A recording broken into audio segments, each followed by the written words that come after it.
All right, welcome to the party, pals, GRC Mafia. So I see people starting to flow in. I know that this is earlier than we typically do, but as we stated on the State of Study GRC earlier this week, we're going to start working on doing like maybe 1 or 2 additional streams a week if possible, primarily focused on a particular topic. So like today, we're going to be going over risk registers and building those out a little bit and digging into that, along with a bunch of resources to do so. We'll kind of play it by ear as far as the length goes. Here shortly, I'll open up the stage so that way anybody can come up. But for right now, I'm going to go ahead and just start with the introduction here. If you guys do have any questions or otherwise, just keep in mind, I'm going to check chat as much as possible. If I do overlook something, just drop it again and let me know. One of the best ways would actually probably be to join our Discord server, and then you can actually go to our live chat and at me on our Discord server. That's one of the big advantages of the live chat feature. So let's go ahead and get the party started. Since I will be opening up the stage, I just wanted to go over the introduction a little bit. This is typically used for our primary meeting, which is on Thursdays. We try to line up 2 speakers the first 2 Thursdays of each month. The last Thursday is our job readiness and group resume review. You could submit your redacted resume inside of our Discord server as well. And then in between, in the middle of the month, we typically have our open discussions. And then that's just like an outline of our normal meetings. Like I said, this is one of the special streams. So we're all here for a shared mission. We added this slide on just so that way we could take a moment at the beginning of each meeting to just explain, we're here for a shared mission to break down barriers, to collaborate for a more secure future looking forward. We're all here to learn and grow. It's a good space. Ask your questions, even if it doesn't relate directly to the topic. Worst case scenario, we'll circle back around to it and leverage the community. If you're not sure about something, just ask. There's plenty of people that are out there more than willing to assist. You just have to get used to asking. Use effective communication on it. Just lay out your question. Be like, hey, I'm trying to learn about risk registers. Where could I do that? Oh, well, here, now we have a video for it, or whatever the question is. And use the community. Now, especially once the stage gets opened up, I just want to let everybody know that the meeting is recorded and live streamed. Don't share anything you don't want to be public. If you do happen to share something that you'd prefer not to, that slipped by accident, just let me know. Reach out to me on Discord, or you can also email me at that email address or whatever, and we'll figure out what we could do to get that taken out. Feel comfortable to come up. You do not have to turn on your video if you choose not to. You could just come up on mic if you wanted to contribute to the conversation directly, or you could stick around and chat. That's fine too. Like I said, ask questions, even if it doesn't pertain to exactly what we're talking about. Worst case scenario, we'll circle back around. Share your personal LinkedIn. The best way to do that is inside of our Discord server using the live chat, which will relay it to all of our platforms. And then share other useful resources that you come across as well. All right. Our website, studygrc.org, that has the rest of our platforms. So maybe you prefer to watch on Twitch or on X or on LinkedIn or otherwise. We're on multiple platforms. So check that out. There's also an awesome resource page. And then we're talking about that calendar as well, which is going to be the best way to stay up to date with what we're doing. And then a couple shout outs here. So simplycyber.io, of course, which many of you guys probably are familiar with. I'll drop that in chat. And then there's also britwhite.io. So that is B-Dubs. She's going through and releasing a awesome article every single Monday. So check that website out as well. Both of those are coming into the chat too. And then the last section here is me and Dwight are also doing a privacy stream, which is about 15 to 20 minutes each week on Tuesdays at 11. So if you want to see more content, especially around that, maybe consider subscribing, make sure you like the videos and so forth. That helps out. And then with that part said, I'm going to transition over and we'll get the ball rolling. Let's see here.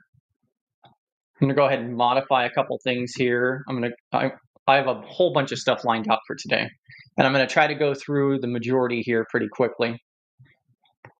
This will be a great video to come back and reference at a later time. Let me catch up on chat real quick, and then we'll get the ball rolling. Let's see.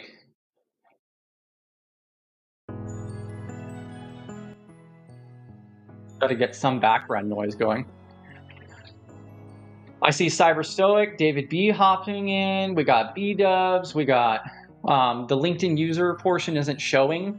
YouTube is a really good alternative. Just a heads up, it doesn't show the name, but we got people on LinkedIn. We got Lexi popping in. We got a couple other people. Ooh, we got Space Tacos too. GRC Nerd Herder, GRC Mafia. All right.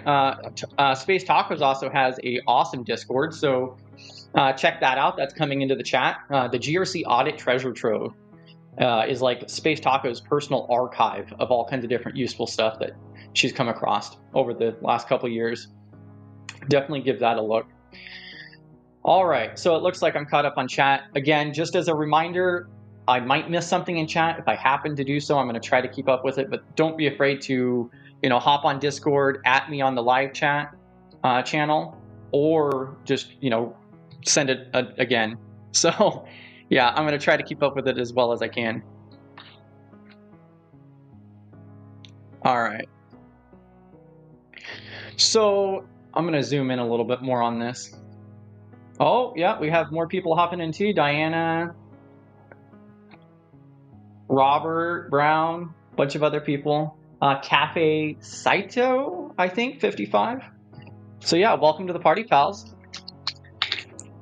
All right, so let's go ahead and get going.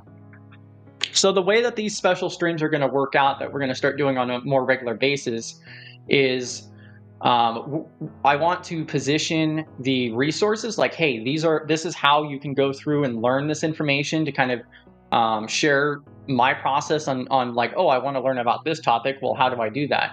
So we'll go through like resources and places you could look for information related to such, and then start digging into it a little bit and like give a little bit of a high level introduction to that topic in that format. I think that's a really good way to present this, so that way you guys also have all of this information to dig into yourself and go much more in depth, because a lot of this stuff, we can make full courses related to them. So to start off with, I have the NIST glossary up.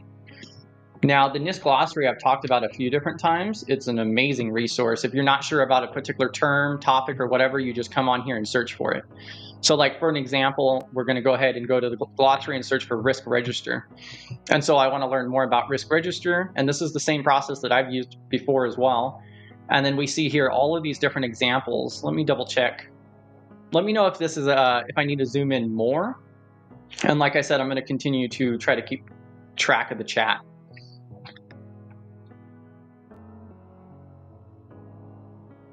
Oh yeah, Cyber Cycle. Yeah, I think the LinkedIn chat feature is pretty lacking in functionality. But yeah, definitely let me know. Oh, and yeah, great to see people over there on Twitch as well. So let me know if I need to zoom in at all, but you'll see we just search for risk register. There's all kinds of examples here. You could dig into a couple of these. I'm going to go ahead and select risk register. And then we could see here, oh, okay, so a central record of current risk and related information. Oh, and I want to change this real quick too. There we go. It's a little bit better. So it's a central record of current risk and related information, and it gives us a little bit of a rundown on it. One thing I really like to shout out is the POAM portion. That's something that I'm going to be discussing here shortly as well. So it shouts out two different documents, the 800-221 and the IR 8286. All right, so then what I do is I go through and I select these two different documents, which I already have up.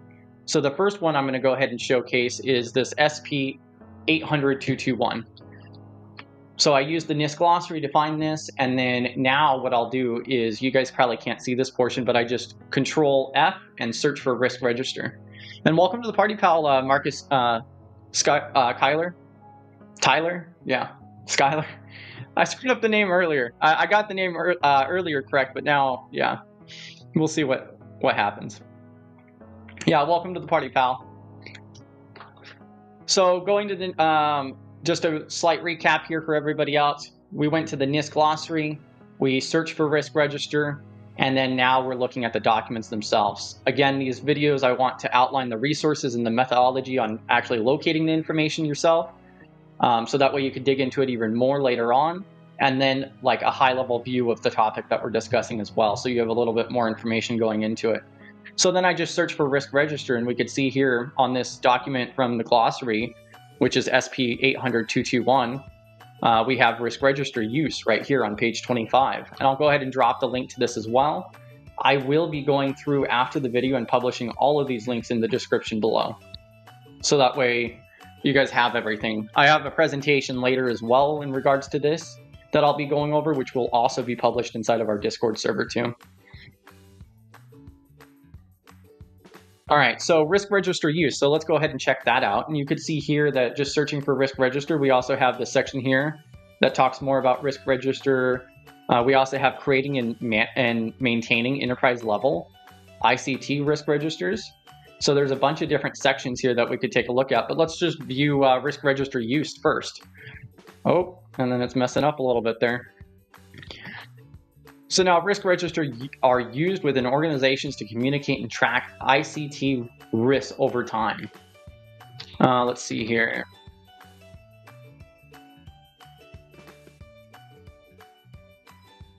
Oh, I thought there was more on the chat there. Yeah, and also there's the Discord server as well.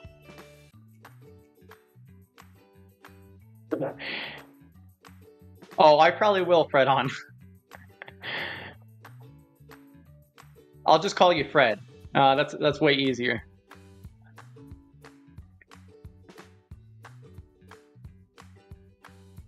Yeah, okay, so moving forward here, so you'll see that it gives you a little bit of a breakdown, and I really am more of a visual learner, so this is one of the reasons I love the NIST documents, because you find all kinds of useful information. And so right here we have like an example of a risk register. So you can imagine this right inside of a spreadsheet with our columns and rows. You know, we're looking at like the priority on the far left-hand side, and then we have the descriptions, risk category, then we have like our likelihood and impact, exposure rating, and it breaks all of this down. I love these graphics from NIST. And the best thing about these NIST docs and why I am such a NIST fan is not only because of the visuals, but then they'll actually go through, and you can see right below this, and I dropped this link in the description, and they actually break it down and explain each and every single section here. So what you could do is you could just go into Excel or Google Sheets or something. You could build this exact, example here, and then you could even fill in like notes on what each section does, and it gives you a lot more information. And like I said, the primary thing we're doing right now is just like a high-level view to give you the resources you need and then get you started. And then you can also leverage the Simply Cyber community, the Study GRC community, and so forth if you need any additional assistance. I believe one of the big reasons about risk register is I think it's an amazing project to start out with, because you really have to practice with risk identification, which is such a valuable and extremely important thing to be able to do. And so definitely check out this document, the 800-221, and all of the links will be in the description after the video as well.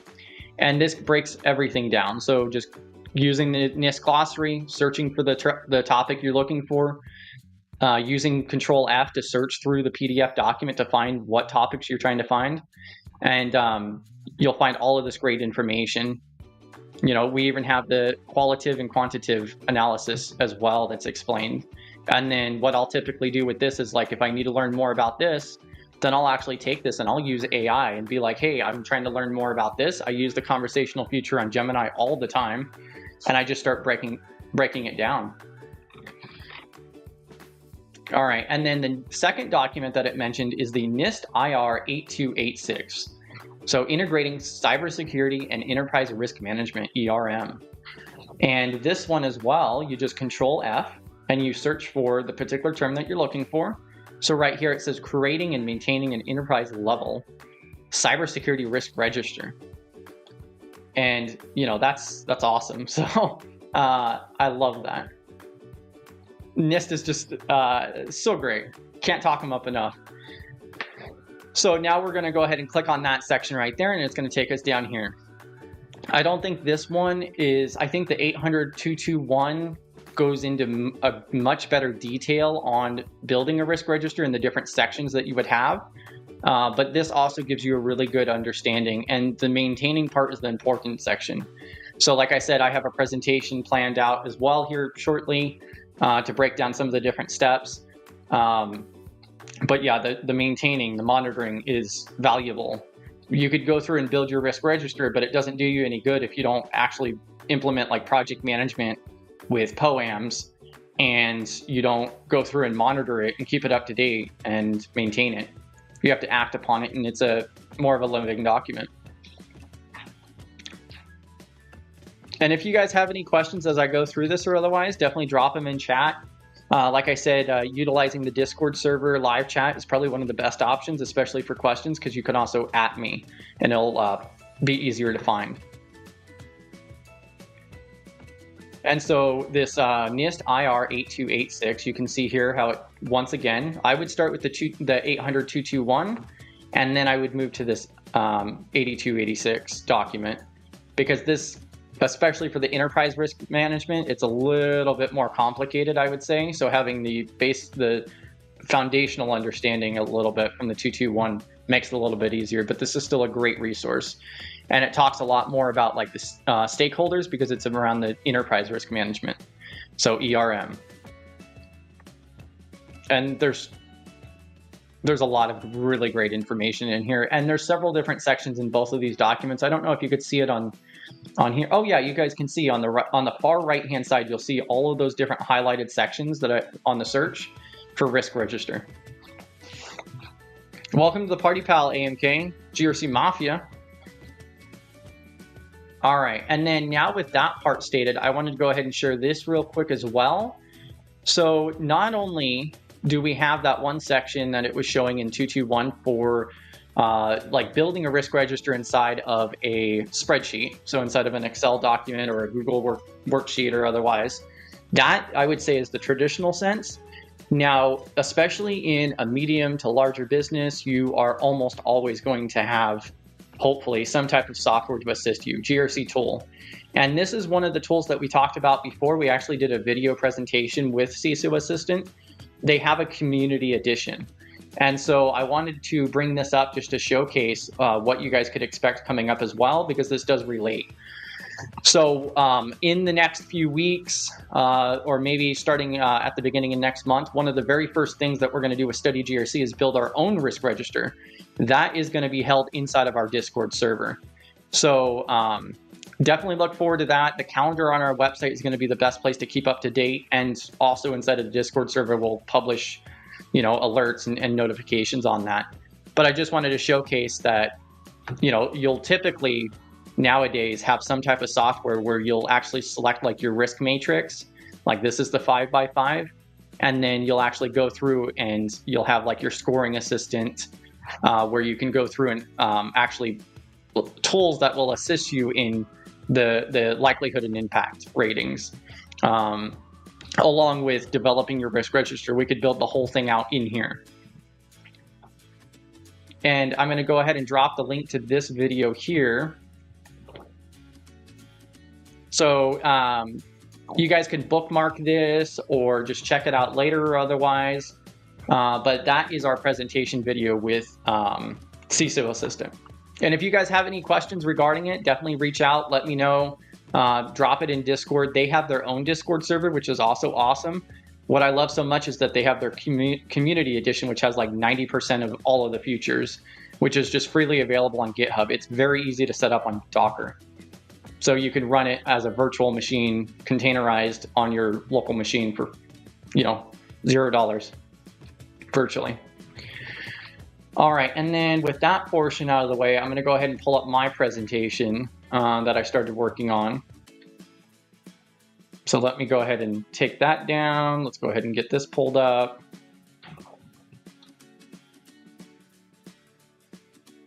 Bam. All right, and then I'm going to stop just for a brief moment here. We're 23 minutes in. Does anybody have any questions or anything like that up to this point? Oh, thank you, David B. Yeah, don't forget to hit the like button if you're enjoying the stream.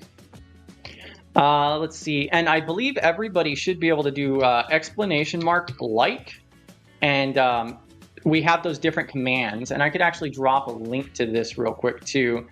We're community built, community driven.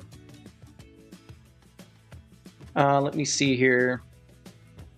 Oh, I could do it this way. So CMD, I think it's that one.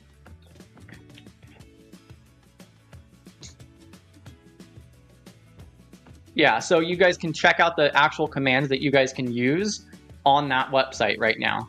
So Nightbot is what we use for our different commands, and there's a bunch of them that are in there that you guys could check out and use inside of chat as well. If you guys have recommendations for anything else to add, definitely let us know. Those commands do work in our Discord server too.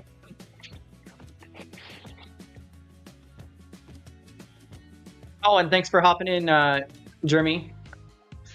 Yeah, that you need to watch from the beginning. Yeah, I definitely went through and did a lot of knowledge dropping up from the get-go. That's one of the benefits of getting it recorded and out there for everybody.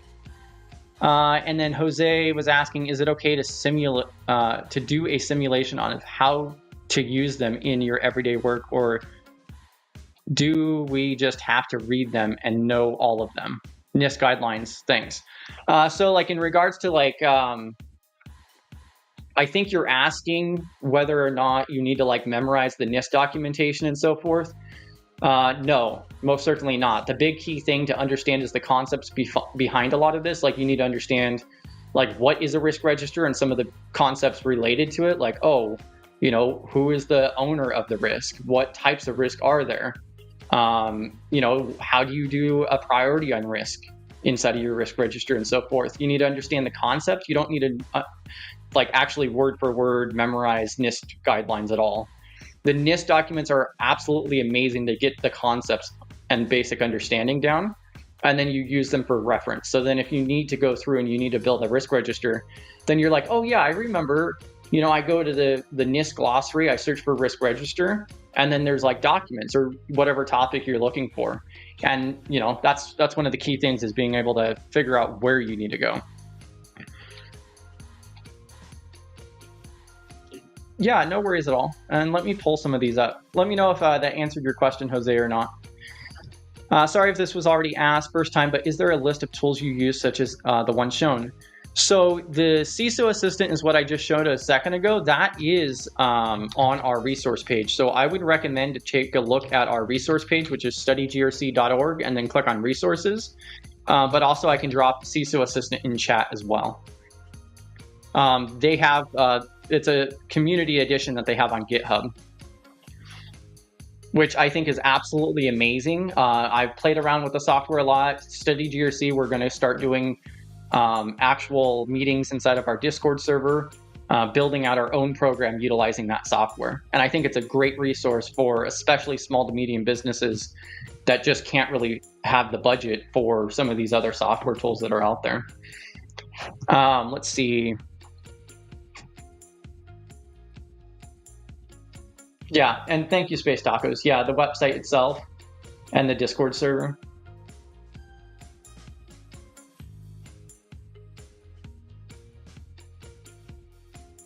Plus, they are changing. I missed the first part. Oh, the different tools. Yeah. Perfect. Awesome. All right, so again, I'm going to go through and try to catch everything I can in chat. If I do miss something, just let me know. And the Discord server, adding me on the Discord server is going to be the best method so I can catch that, because it'll highlight the message for me. Let's see.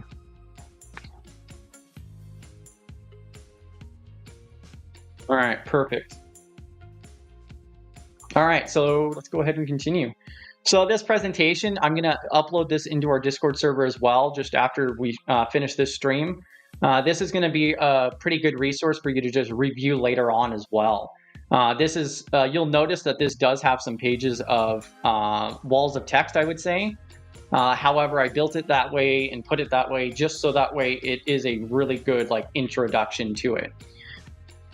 So what is a risk register? So a centralized document that lists and tracks potential risks within a project or organization.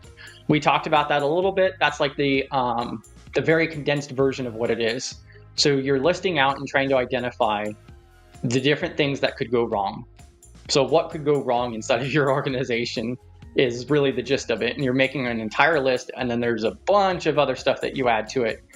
We'll talk a little bit more about the next step, the additional steps to this, but that's the very introduction and positioning of it.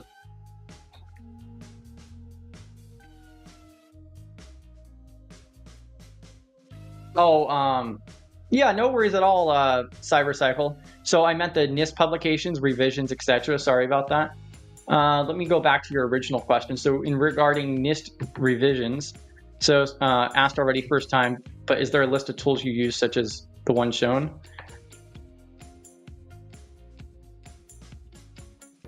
So you're looking for like the NIST glossary and so forth. I believe so we are building out, it's still under development. But we do have our NIST page and our ISO page that we're working on. So let me know if that answers your question. So you're wondering about like finding the NIST publications and the revisions and so forth. More so. So the NIST page is just, a page that we're working on. Both of those pages are in development for the NIST and ISO, which we're trying to put like all of the pertinent information in a cleaner format to be able to locate. I'm sorry if I'm not getting the question correctly there, Cybercycle. And if it's in regards to like understanding that, like knowing and keeping up to date with the revisions, I think that it is somewhat important, yes. I wouldn't say that NIST updates their stuff, rapidly, but like every 3 to 5 years, hopefully. There's still a lot of documents that are really old with NIST. PBO gives them trouble all the time.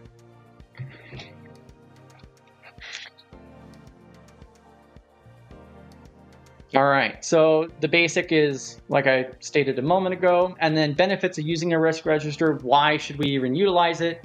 There's a lot of different reasons.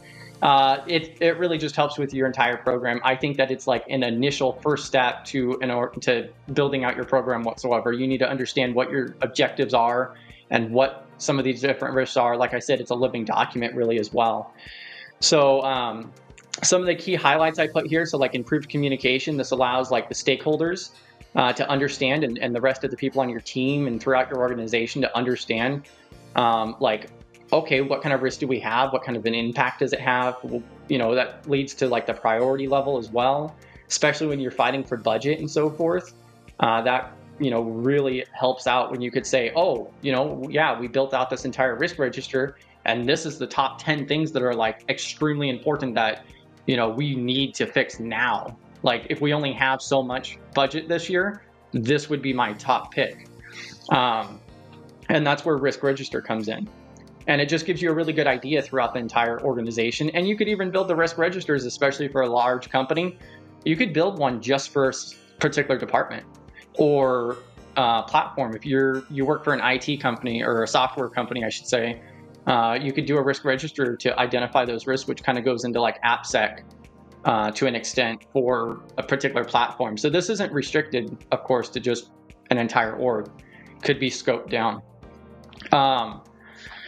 Increased accountability, assigning the ownership of the risk. So then you identify like, okay, who's in charge of that? Who do we need to work with?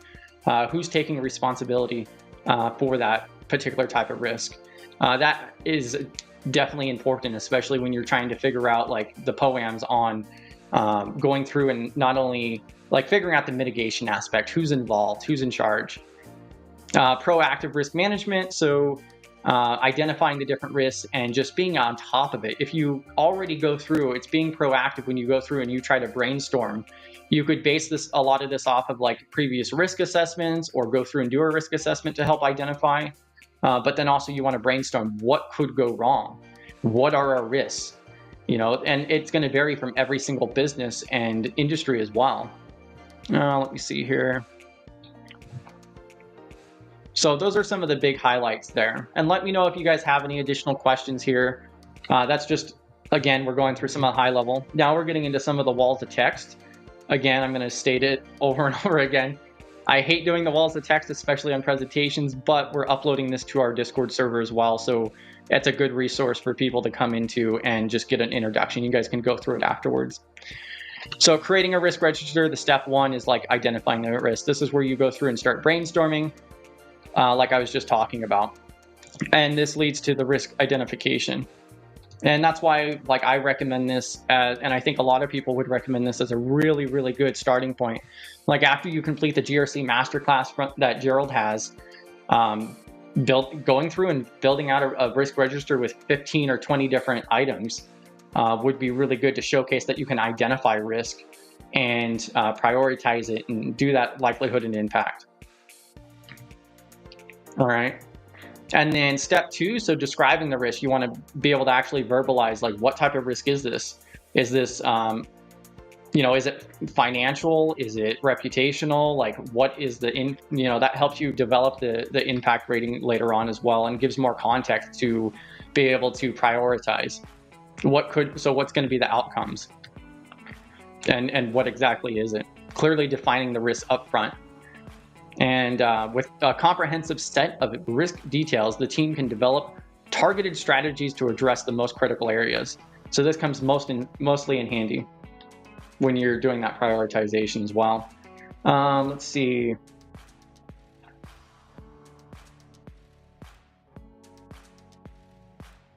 Yeah, and I hope you all feel better. Yeah, it seems like people have been getting sick left and right lately.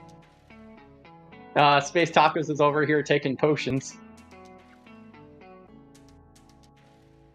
Yeah, and once again, go ahead and drop questions in chat if you guys have any, and our Discord server as well. All right, and then moving on to step 3 here, so creating the risk register itself. So there's 2 different really important things here to understand when you're doing this as well, and this also goes directly inside with audit, with assessments. So right here, it's talking about the qualitative and quantitative risk assessment process, the methodologies with that portion. So the qualitative, that's when you're talking about the high, medium, or low. So that is that's a pretty common. That's, most of the time you're using the qualitative. So you would go through and say, oh, okay, so let's just get as an example, one of the risks is a phishing email, for an example. Okay, well, then we would go through and we would do research and look at the market, look at the industry, what industry are we in? And we would be like, okay, we pay for this other software, which is, some type of, maybe AI monitoring or EDR even, which limits that impact a little bit and so forth. So, maybe that's going to come in at a medium rating. Also phishing emails cost businesses more than $10 billion a year. So, that's going to be a little bit higher, even though it's just an email. The large majority of malware comes through phishing emails. So, that's going to be a little bit higher. If there's the risk for ransomware, especially if you're like in healthcare right now, that's going to be probably a pretty high priority on your list at that point. So, and this is where it gets a little bit interesting when you're trying to assign that, high, medium, or low. And then you also have quantitative, where you're going to use actual number figures. So like it states right here, precise risk measurements. So the probability of a risk occurring and the magnitude of its potential consequences. So those are 2 really extremely important things to understand, is the qualitative and quantitative and the differences between the 2. We could do an entire video just on those 2 different things right there.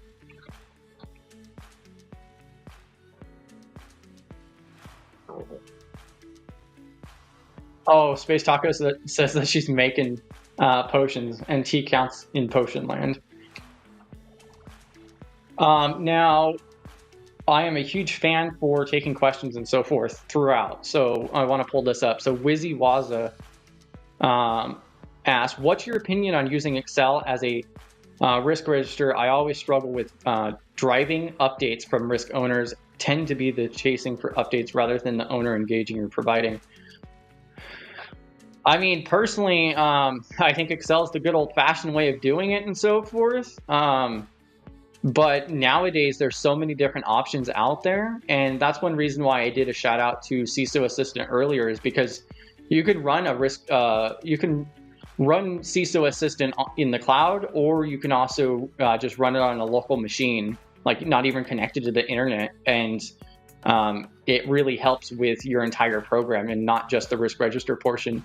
But yeah, chasing around for the updates is certainly a problem. That's where you get the communication issues. That's why I think the software is so important, is because like CISO Assistant and all of those other ones will typically assist you with like a calendar. So like CISO Assistant has it built in to where you could actually make users. So like if you do a cloud install or otherwise, then you could actually have users on that and assign tasks and interviews and so forth with users as well. And it helps keep track of everything in one panel. And Space Tacos probably has something on that too. Then the owner engaged or providing. I don't think that, I think it also depends on company size too. I don't see a problem with still using Excel, but nowadays I just don't see why you would. I think even small businesses have quite a bit of risk, and if it's a living document and so forth, then you know, it would be a lot easier utilizing software to do so. And we could go into more depth with that as well.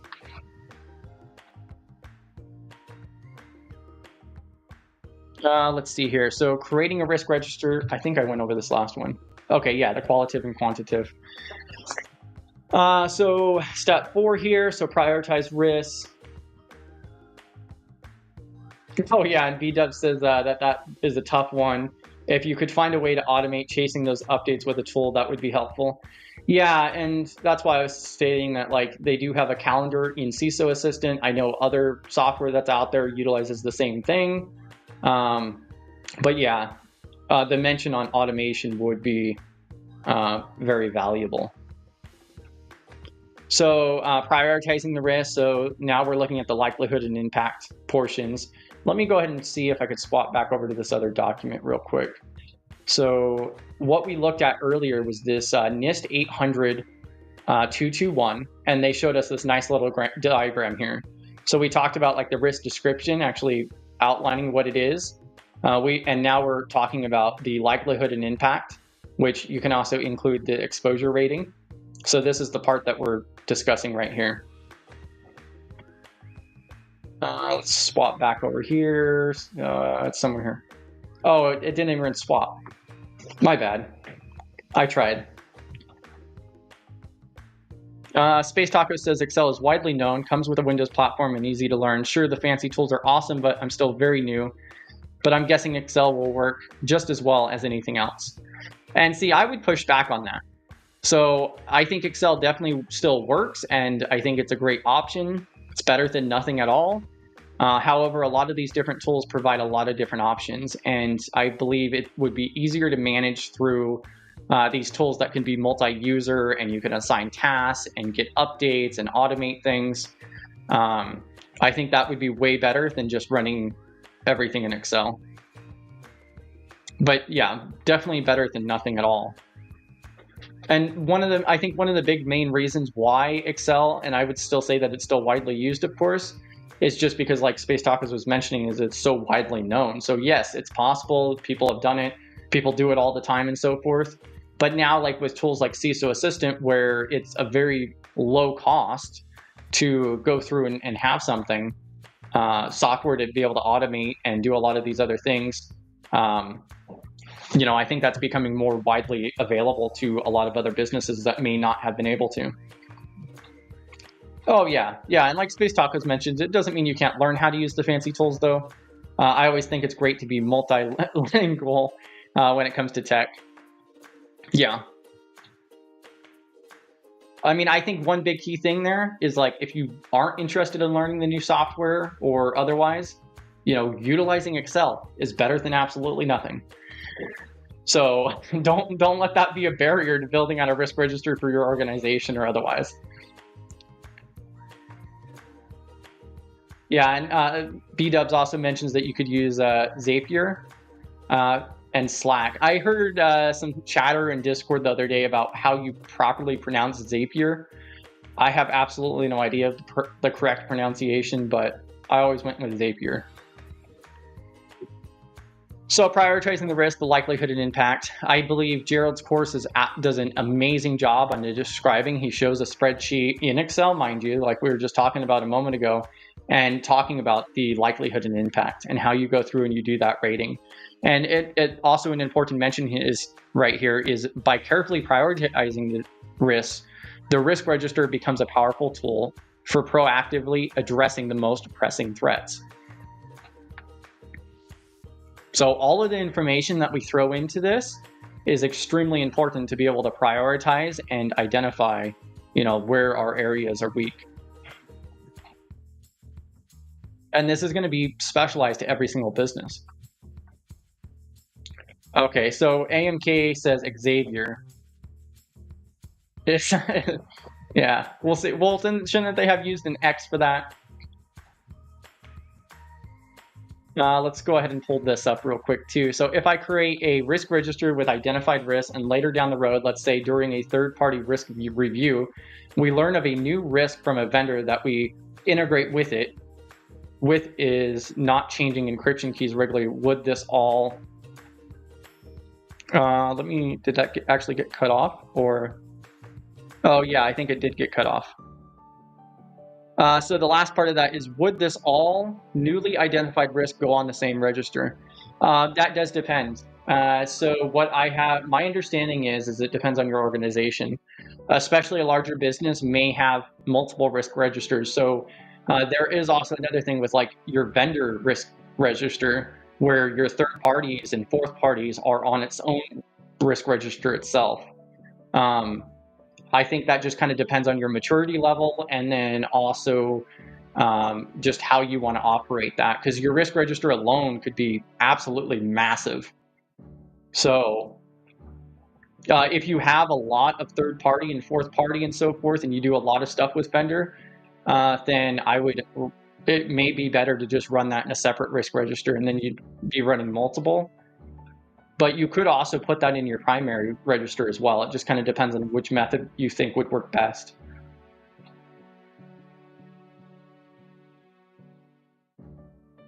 Let's see. Space Tacos is making fun of the word Zapier. Kind of makes me want to grab a pirate sword and go challenge someone to a duel. Yeah, that's kind of funny. So then we talked about risk. So the impact, the likelihood and impact. So now we're moving on to step 5, and we're almost done here. And then I'll be opening up the stage for anybody to come up as well. So develop risk response. So for high priority tasks, you may choose to implement proactive mitigation measures. So this is what I was talking about a moment ago, and we saw in the NIST documentation, the 800-221, and then I believe it was, what was that, the 8286. And like I said, all the links will be in the description after the video. And I'll be posting all of this, including the slide deck, in the Discord server shortly after we stream. But just like those we're talking about, is the main goal of this is for this to be like a living document. So that way you can go through and prioritize, and then you could sort this spreadsheet, or inside of your software that you utilize, you can go through and figure out, okay, this is the budget we have. Now let's figure out our POAMs. What can we take care of? And we need to prioritize this based on not only our budget itself, but then also to prioritize based on likelihood and impact. You're going to want to take care of those urgent things way sooner. And that's also where you see like patches happening all the time. Even these big companies, they're not taking all of the risk out, obviously. They're prioritizing it. When you see all those CVEs out there and so forth, they're prioritizing all of those based on their budget and the potential impact and so forth. So it's the exact same thing. Yeah, and also thank you for that question, Cafe CISO 55 that we just went over a moment ago, and for adding me on the Discord server there. It's very useful. And so this part talks about actually going through and prioritizing the different risks based on the information you already filled in. And then this also moves into where we talk a little bit about POAMs. So I learned all about POAMs talking with PBO, and he has some streams on that. I'm going to go ahead and drop his thing on here as well. So PBO has an awesome YouTube channel. He goes live every Tuesday night. He has over 800 videos now, and he has an entire compliance playlist to check out too if you're not familiar with it. But so he has several videos on POAMs in particular. So then on this section here, so ownership and monitoring.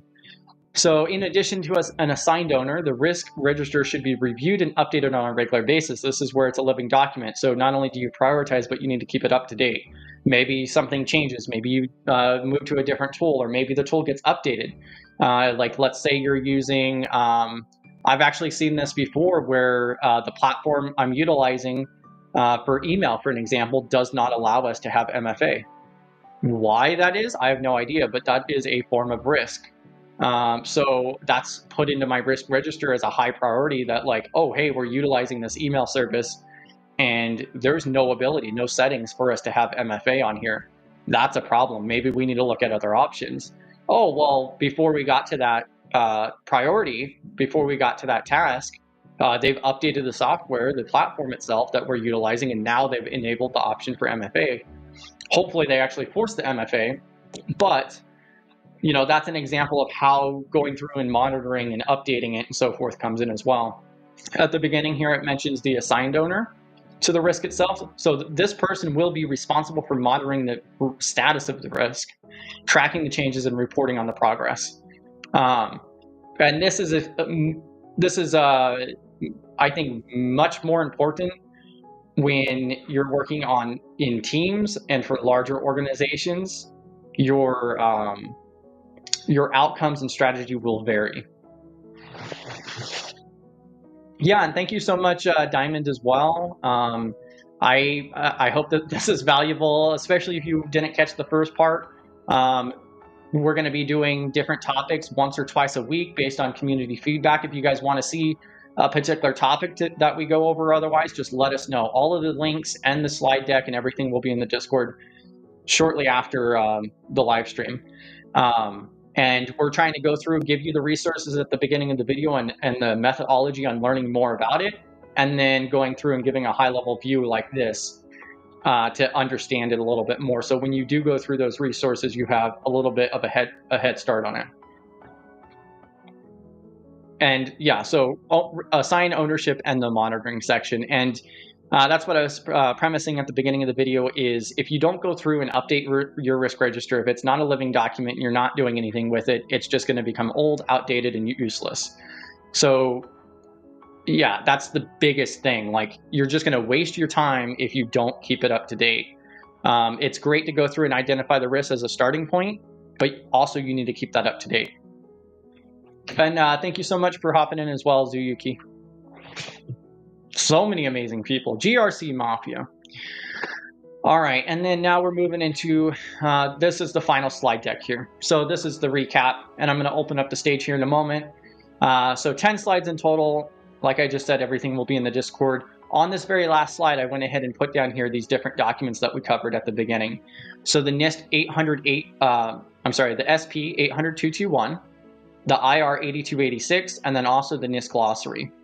And those are the ones that we covered at the very beginning. There's probably plenty of other options too. Definitely watch the first part of this video if you did miss it, because that's where we went through and I showed you like the methodology on going to the NIST glossary, searching for what you're looking for, and it gives you the documents and publications that are related to it. And then just using CTRL F to search through the PDF document and finding where the information is. Leverage the community, ask questions, the Study GRC Discord, the Simply Cyber Discord, and so forth. You know, GRC Mafia, use the community. All right, so I'm going to go ahead and open up the stage here. So every single time that we go live, we do open up the stage. So if we have a presentation or a talk or something like that, we'll leave it closed, but then we end up opening it up. And then also that open discussions meeting that we have in the middle of the month is always open stage right off the bat. So I want everybody to feel comfortable to come up. You could just use microphone if you wanted to. You do not have to turn on your video if you want to join the conversation directly. I'm going to stick around, take questions, get other ideas if you guys just want to kind of jaw jack, I guess would be a good term for this.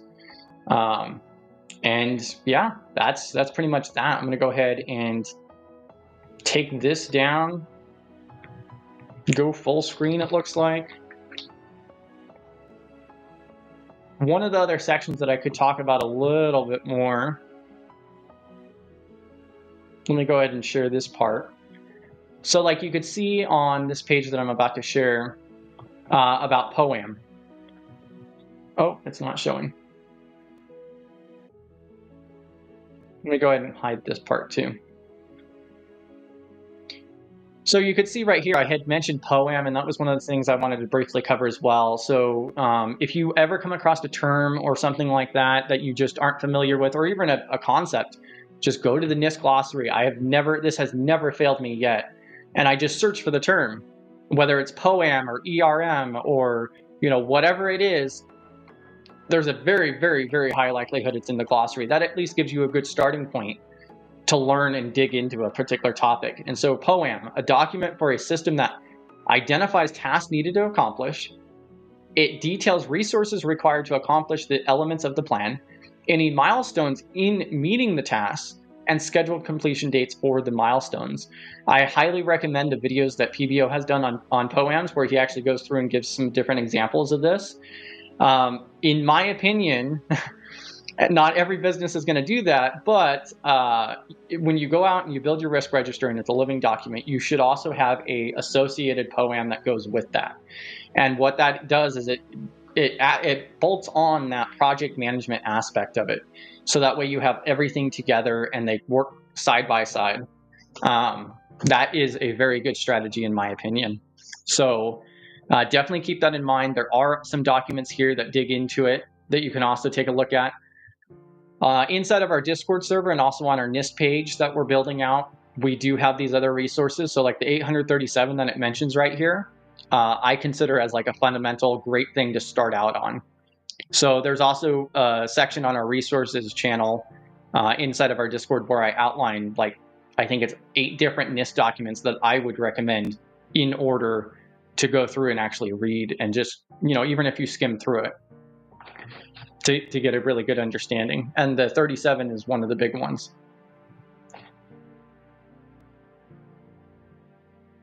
Let me see.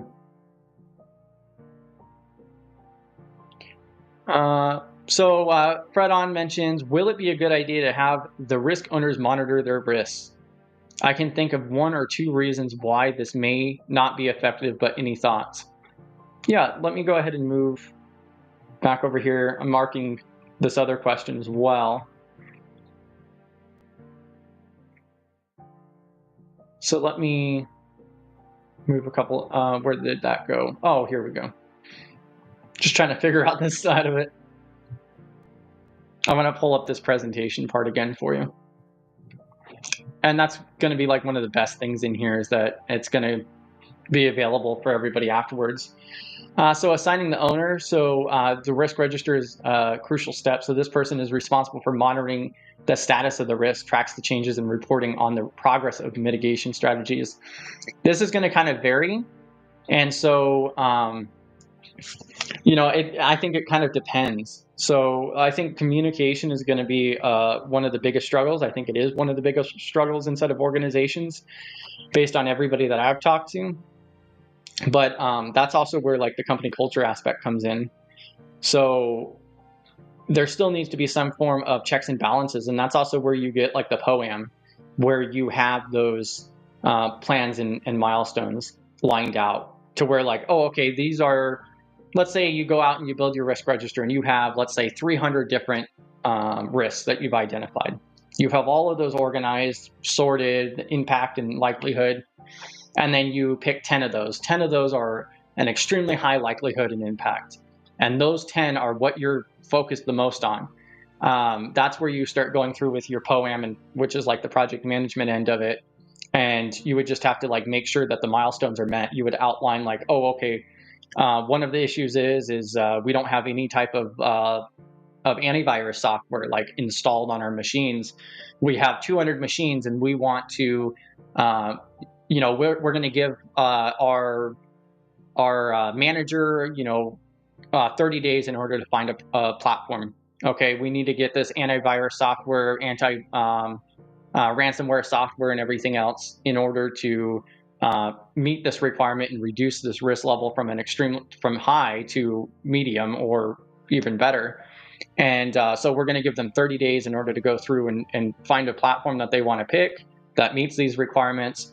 And then we're going to, we have 200 machines or whatever it is. And then, the next step after that is going to be, then we're going to provide 30 days in order to go through and actually get that installed on 50% of the machines, or 60 days. And quite honestly, in an environment like that, I don't think 30 days might be reasonable enough, just because some organizations, it depends on the org, but that kind of gives you an idea. So there would still have to be checks and balances, and that's where the project management, and really the POAM portion comes in, I would say. That's probably a very more expansive portion than you expected, Fred, based on this question. But yeah, I hope that gives some context to my thoughts on it.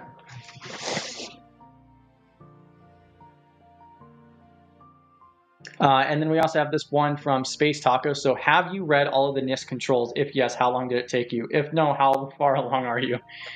That's got to be a joke, Space Tacos. So at the top of our resources, I think I put a command in here for it. So you could check out our resources page, and at the very, very top, you'll see all of our different Trello boards. We have Trello boards that is more of a visual aid for multiple different frameworks, including like the CSF 2.0, the RMF 53, and so forth. So I would recommend to check those out. I have looked over the controls, but no, I have not. I would not say that I've read every single one. I've gone through the NIST CSF controls front to back and read through those. I also took courses on that. But yeah, and like the NIST controls, I think there's like 107 controls or so, and I mean, I think that only took me maybe three hours to go through or less. So it wasn't too bad at all. When you're looking at the bigger frameworks, like maybe the CIS or the 53, like, no, there's no way. I do not foresee myself going through and reading in a single sitting or period of time over 1,100 controls. So I think it's more important to understand the concepts, and it is definitely recommended to go through and read the different controls so that way you get familiar with what's in there. But it's not like you have to recall or anything like that. And especially with the Trello boards, what I like the most, one of the big reasons why I built the Trello boards is so that way I could just go there. I could search for something I'm looking for and find those controls that are related. But then also I could just go onto the Trello board and I could just randomly pick one and be like, oh, I didn't know that was in here. Or, oh, I didn't realize there were 6 controls related to pen testing in the 53. So those are some pretty cool things. Oh, and yeah, those NIST courses are the ones that were like on Udemy. So not really a great experience whatsoever, but yeah.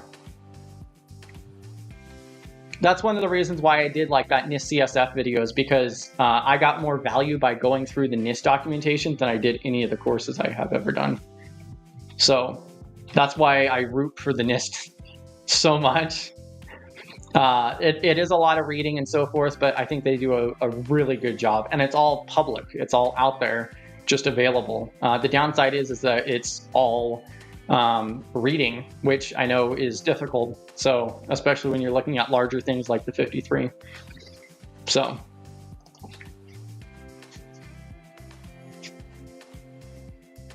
Yeah, and then like I said, I'm going to stick around. I'm going to drop this link for the stage again if anybody does want to come up.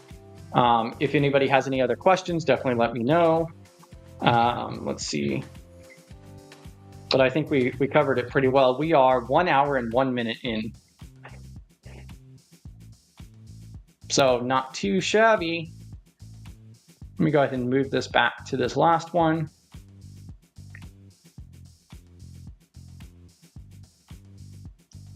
Yeah, and if there's anything else moving forward, definitely feel free to reach out. Our Discord server is probably the best place to catch me. and ask questions, and there's a bunch of other people more than willing to help as well. That's one of the best parts.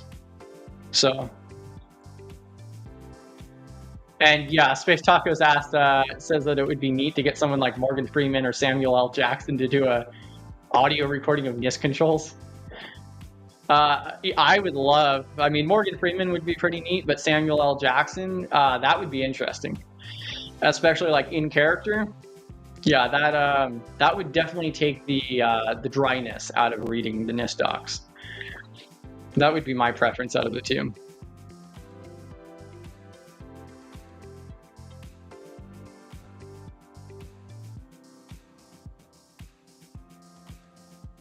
Yeah, and I see we got some other questions inside of the Discord server itself that don't directly pertain to this, but I'm going to catch those after the stream here. So we'll probably go ahead and bring this to an end here in just a moment. And then just as another reminder, we do have the calendar that is now on our website, so studygrc.org. Check out the calendar there.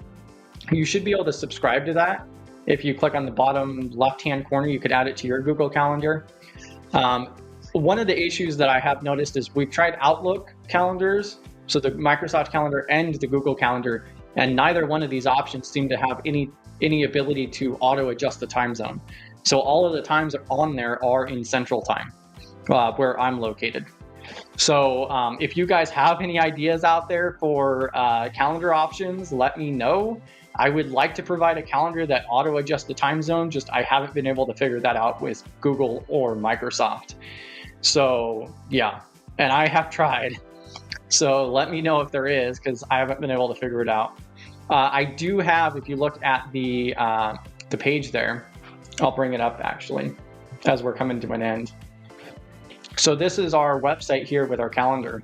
And so you can see right above the very top here, I have a little link here that will take you to a page that will auto adjust the time zone for you. So then 6 p.m. Central Time would be, you know, then your local time will show on the left. So I am trying to make it a little bit easier for you, but I do understand it is an inconvenience to have it in a separate time zone. We're just looking for different options.